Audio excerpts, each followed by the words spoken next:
Bordi keldi yo'qoldi. Aytaymi sababini? Xarajat odamlarni berib qo'ydi adabini. Telefonda gaplashamiz, bahonamiz ob-havo. 4 ta non u yo'l kira bo'lib qolgan muammo. Yoshlarga qiyin bo'ldi gazga, suvga, svetga, maoshlari yetmayapti. Yer solig'i, axlatga. 60-70 yillarga bir qaytaylik, bolalarga yoshligimiz, ertagini aytaylik. Eshigimiz taqillatib to'la yo'q edi. Hamma ish bilan ovora, qornimiz ham to'q edi. Obkash degan narsaga chelaklarni ilardik, quduqdan suv tashib kelib, idishni to'ldirardik. Tanchaga cho'g' olib kelib bosib qo'yib kuliga 1 kilo un berardi, buxonkani puliga.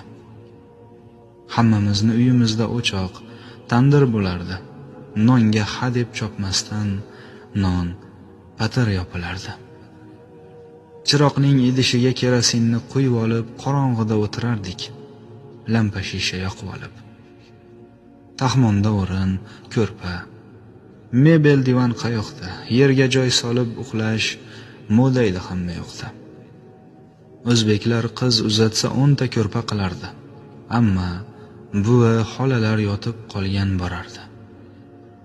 Televizor deganlari boynikida bo'lardi, kino boshlanib qolsa mahalla jam ko'rardi. Qozonda suv isitib, kirni qo'lda yuvardik. Vanna, hammom bo'lmagan. Sovuq suvda chayardik. 80 ga kirgan buvim voy oyog'im demagan, chunki o'sha mahalda unitazlar bo'lmagan. Mehnatni rosa qildik. Tilimiz ham bir qarich. Binoyida o'tiribmiz, sochlarimiz oqarib. Endi birorta uyni tandiri, o'chog'i yo'q. Hamma narsa avtomat. Hamma kasal, sog'i yo'q. Mehr ko'zda, yaqinlarni ko'zingiz bilan ko'ringlar. Oqibat yo'qolmasin, diydorlashib turinglar. She'rni Qashqadaryo ahli Telegram kanali uchun maxsus Javohir Kamoliddinov o'qidi.